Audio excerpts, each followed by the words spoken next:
हिंद प्यारे बच्चों और साथियों। आज है 8 अगस्त और 8 अगस्त को जो भी महत्वपूर्ण प्रश्न हैं करंट अफेयर्स के, उनको हम एक एक करके अध्ययन करने वाले हैं और देखने वाले हैं किस तरह वो हमें परीक्षाओं में अटेम्प्ट करने हैं, कैसे उनको हमको बनाना है। ठीक है, तो हम एक एक करके बात करेंगे और आप एक एक करके उनको क्वेश्चन के रूप में फॉर्मेट में वन लाइनर बनाते चलेंगे। वैसे आप करते जा रहे हैं, मुझे विश्वास है बहुत सारे लोग नोट्स डालते भी जा रहे हैं। कल्पना डेली क्लास ज्वाइन कर रही है लेकिन एक भी दिन नोट्स नहीं डाली है आज तक, इसलिए ध्यान रखें कि नोट्स ज़रूर प्रोवाइड किया करें कि सर हम अपना काम ईमानदारी से कर रहे हैं। जो लोग कर रहे हैं उन्हें प्रूफ करने की जरूरत नहीं, जिनसे प्रूफ कहा जा रहा है वो कम से कम उपलब्ध कराते रहें। ठीक है, चलिए सेशन शुरू करते हैं बिना लेट किए और देखते हैं किस प्रकार हम परीक्षाओं को अटेम्प्ट करवाते हैं। और ये देखना है कि इस समय लाइव क्लास नहीं हो पा रही है किसी कारणवश, तो प्रयास करेंगे मंडे से हम लाइव क्लास आपकी शुरू कर देंगे। अगर सब कुछ सही रहा तो ये कोविड-19 ने बहुत कुछ प्रभावित किया है। अगर सब सही रहा तो मंडे से आपकी लाइव क्लास शुरू हो जाएगी, आशीष से तब तक क्लास आपकी लेते रहेंगे। ठीक है, चलिए अपना सेशन बिगिन करते हैं। पहला, कल के सवाल का जवाब दीजिए। कल हमने आप पूछा था बेरूत में हुए बम धमाके में किस रासायनिक तत्व का नाम मीडिया में चर्चा में है।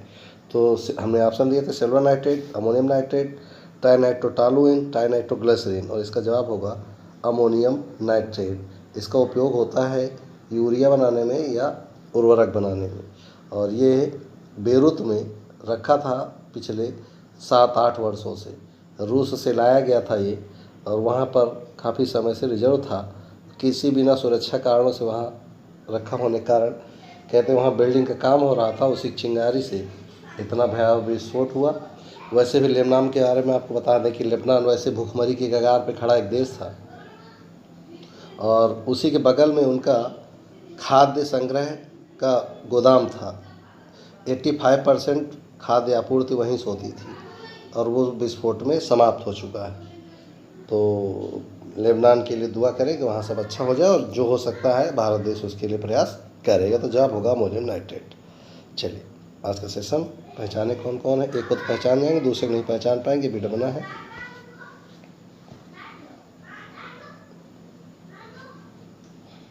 सुरेश रैना को तो आप पहचान गए, इन्हें नहीं पहचानेंगे क्योंकि महिला क्रिकेट का भारत में अस्तित्व ही नहीं है। यस, ये है हरमनप्रीत।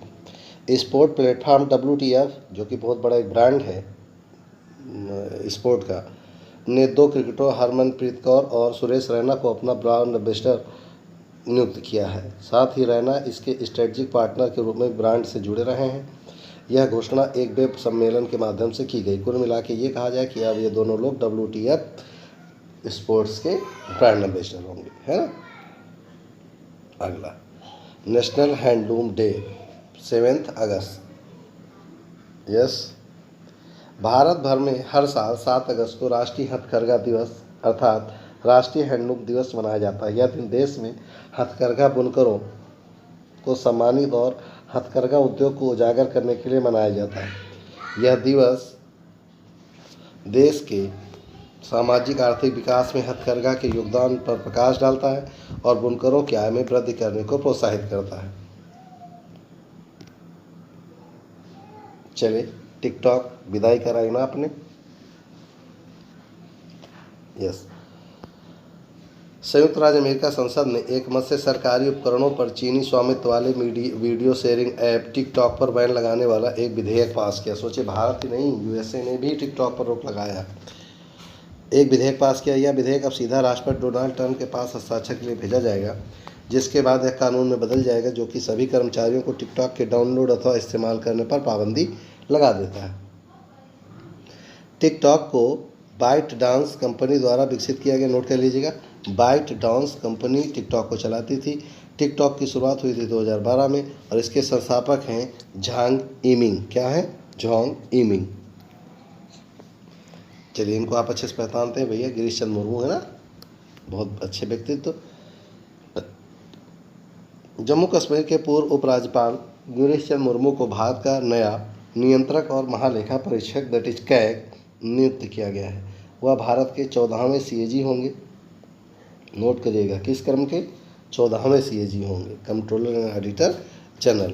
वह 8 अगस्त 2020 को पदभार ग्रहण करेंगे। वह कैग के रूप में राजस्थान कैडर के 1978 बैच के IAS अधिकारी राजीव महर्षि का स्थान लेंगे। ठीक है, कैग का मुख्यालय है नई दिल्ली। कैग की स्थापना हुई थी 1858 में, यानी 1858। सोचने वाली बात है, जब भारत में अंग्रेजों का शासन था तब से ये संस्था काम कर रही है। चलिए, ये दुखद घटना। फिर आपके सामने एक ऐसी घटना 1 महीने पहले हमने आपको पढ़ाई थी। यस, जाने माने टीवी अभिनेता समीर शर्मा का निधन। 44 वर्षीय अभिनेता ने 5 अगस्त 2020 को फांसी लगाकर आत्महत्या कर ली थी। वह कुछ प्रसिद्ध टीवी धारावाहिकों जैसे गीत, हुई सबसे पराई, लेफ्ट राइट लेफ्ट, कहानी घर घर की, फॉर और कोई है का हिस्सा रहे हैं। इसके अलावा उन्होंने सिद्धार्थ मल्होत्रा की फिल्मों में हंसी तो फेज और इत्तेफाक में भी काम किया है। यानी ये एक विडम्बना है कि अच्छे एक्टर्स ऐसा क्या हो जा रहा है जिसकी वजह से सुसाइड कर रहे हैं। सोचने वाली बात है। जहाँ तक हमें लगता है इसमें केवल और केवल अपनत्व की कमी और मिसअंडरस्टैंडिंग और एक दूसरे को ना समझ पाना हो, वो चाहे माता पिता हो या आपका जीवन साथी ही क्यों ना हो। चलिए अगला देखते हैं। भारतीय रेलवे आज से खराब होने वाले माल के परिवहन के लिए अपनी किसान रेल सेवा शुरू करने जा रहा है। भारत की पहली किसान रेल महाराष्ट्र में नासिक से देवलाली और बिहार के दानापुर के बीच चलेगी। नोट करेंगे, देवलाली और दानापुर के बीच चलेगी। यह ट्रेन 31 घंटे में 1519 किलोमीटर की यात्रा तय करेगी। केंद्रीय मंत्री नरेंद्र सिंह तोमर और रेल मंत्री पीयूष गोयल द्वारा वीडियो कॉन्फ्रेंसिंग के माध्यम से ट्रेन को रवाना किया गया है। अब समझ लीजिए, टमाटर उत्पादन हुआ, हरी सब्जियां हुई या ऐसी ही जो चीज़ें बहुत त्वरित रूप से खराब होती हैं, उनको तो आसानी से पहुंच उपलब्ध कराने के लिए ये ट्रेन शुरू की गई है, किसान रेल। यस,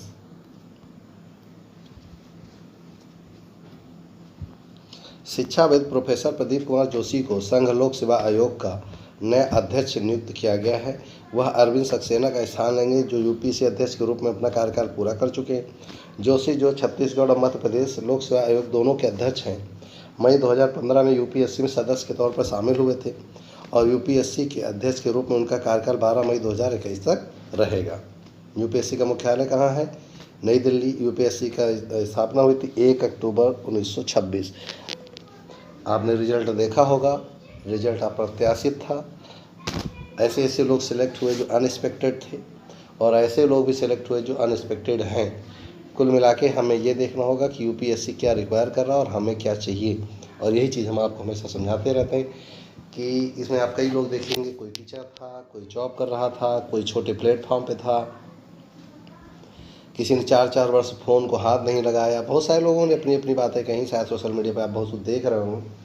4 दिन हो सकता है आपको जोश भी आ जाए, किताबें भी खोल के पढ़ने लगे कि मेरे आगे भी डीएम लिखा होगा, लेकिन 5वें दिन से फिर राम कली राम भरोसे आप शुरू कर देंगे और जीवन इन्हीं चीज़ में आप काटते काटते एक दिन अपने अनुभव शेयर करने लायक आप हो जाएंगे। कन्फर्म है, यदि आप समय पर नहीं चेते तो। मेरा काम जगाना है, आपका जो दिल करे। चॉइस इज योर्स हमेशा कहा करते हैं। चलिए, भारतीय रेलवे द्वारा एक overhead equipment inspection app launch की गई, जो तकनीकी खामियों के कारण ट्रेन की देरी और लंबे इंतजार को कम करने में मदद करेगा। ऐप को समूचे देश की जानकारी के आधार पर तैयार किया गया है। भारतीय रेलवे के इतिहास में 1 जुलाई 2020 को ट्रेन पहली बार 100% ट्रेनें निर्धारित समय पर अपने गंतव्य पर पहुंची। हालांकि इन ट्रेनों को कुल संख्या का केवल 201 थी। रेलवे का इससे पिछला सबसे अच्छा रिकॉर्ड 23 मई 2020 को है, 99.54% रहा था।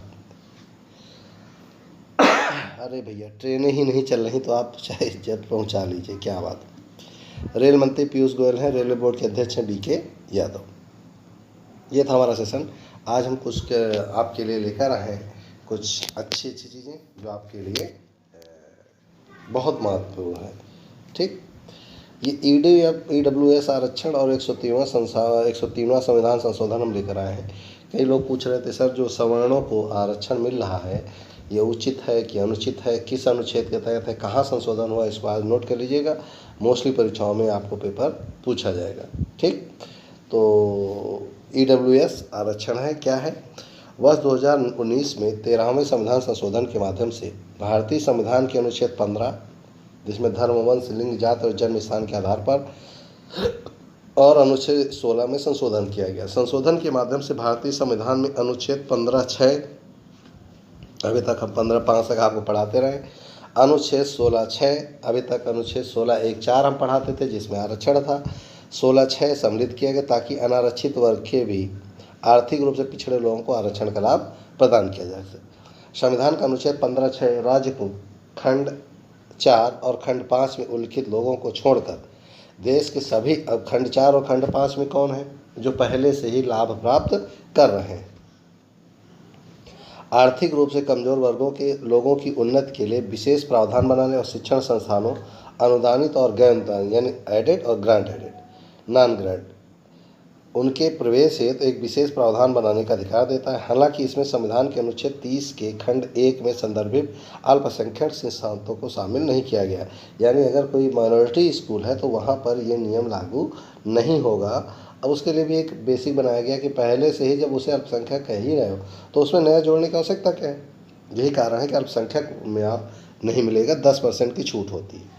संविधान का अनुच्छेद 16(6) राज्य को यह अधिकार देता है कि वह खंड 4, मैंने अभी आपसे बताया था, जो नौकरियां आप मिल रही थी कमज़ोर वर्गों को, 16(4) में उल्लिखित वर्गों को छोड़कर, वो SC, ST और बैकलॉग के लिए था, पक्ष में नियुक्तियां या पदों के आरक्षण का कोई प्रावधान करे। यहाँ आरक्षण की अधिकतम सीमा 10% है, जो कोई मौजूदा आरक्षण के अतिरिक्त है। समझ लीजिए मेरी बात अच्छे से। यहाँ पर 10% का मतलब है अगर 100 सीटें हैं तो 100 सीटों में पहले आरक्षण बांटा जाएगा। ध्यान सुन लीजिएगा, अगर आरक्षण आया 50%, 51%, 49% से अधिक आरक्षण नहीं होता कि होता, तो बची हुई सीटें कितनी बची, 51। 51 का 10% कितनी बनी, 5, यानी 5 सीटें कन्फर्म है कि उच्च श्रेणी के कमज़ोर वर्ग को दिया जाएगा। सही शब्दों में कहा जाए तो सवर्णों को दिया जाएगा, केवल 5 सीटें, और उसके लिए इतनी हाय तौबा ना मचाने की जरूरत है। संविधान पीठ क्या होता है, किसी ने क्वेश्चन पूछा था कमेंट बॉक्स पे, तो हमने अब उसको नोट करके आपको जवाब दे दिया। संविधान पीठ का अभिप्राय होता है संविधान की व्याख्या का मामला, चाहे वो केशवानंद भारती बनाम भारत सरकार हो, चाहे गोलकनाथ बनाम भारत सरकार हो, की व्याख्या का मामला जिन वादों से जुड़ा होता है उन वादों का निपटारा करने के लिए सर्वोच्च न्यायालय द्वारा संवैधानिक पीठ का गठन किया जाता है। समझ गए ना, जो व्याख्या संबंधी कोई विवाद हो। यह न्यूनतम, यह पीठ माने आपका पीठ नहीं होता बल्कि सदस्यों की संख्या होती है। यह पीठ न्यूनतम 5 सदस्यीय होती है, यानी कि 5 में से 3-2 से अगर कोई मत पारित हो जाए, 4-1 से पारित हो जाता है तो उसे माना जाता है कि यह मत उचित होगा। अब तक अधिकतम 13 सदस्यीय पीठ का गठन केशवानंद भारती बनाम भारत सरकार में किया गया था, जिसमें ये कहा गया था कि किस प्रकार संविधान के मूल भाग में हस्तक्षेप नहीं किया जाएगा, है ना। चलिए, संविधान सभा का पहला अस्थायी अध्यक्ष डॉक्टर सच्चिदानंद सिन्हा को क्यों बनाया गया था, क्वेश्चन था आपका। तो चलिए सवाल लीजिए, क्वेश्चन आप पूछे, जवाब देना मेरा काम है। सच्चिदानंद सिन्हा भारत के स्वाधीनता संघर्ष के शुरुआती दौर के प्रमुख व्यक्तियों में से एक है। सिन्हा जी एक बहुत ही उत्कृष्ट शिक्षाविद, पत्रकार और अधिवक्ता रह चुके हैं। सच्चिदानंद सिन्हा उन पहले व्यक्तियों में से थे जिन्हें बिहार को सांस्कृतिक रूप से बंगाल से अलग बताने पर जोर दिया गया था। सच्चिदानंद सिन्हा मूल रूप से आरा के, बिहार के थे, लेकिन बैरिस्टर बनने लंदन चले गए थे। वहाँ से जब वे वापस लौटे तो उन्होंने अलग बिहार राज्य के लिए आंदोलन शुरू किया, जो 1911 में बिहार और उड़ीसा प्रोविंस बनने के बाद खत्म हो गया। भारत के कुछ सबसे उम्दा सांसदों में सच्चिदानंद सिन्हा का नाम मौजूद है। 1910 से 1920 तक वे imperial and Indian legislative assembly के सदस्य रहे। बाद में उन्हें इस बिहार और उड़ीसा की लेजिस्लेटिव काउंसिल में अध्यक्ष के रूप में भी नामित किया गया। जब कास्टिंग बनाने के लिए एक सभा को नियुक्त किया गया, सिन्हा जी सबसे उम्रदराज और सबसे अनुभवी सांसद थे, इसलिए ही उन्हें संविधान का अंतरिम अध्यक्ष बनाया गया था। ठीक, ये था हमारा आज का सेशन।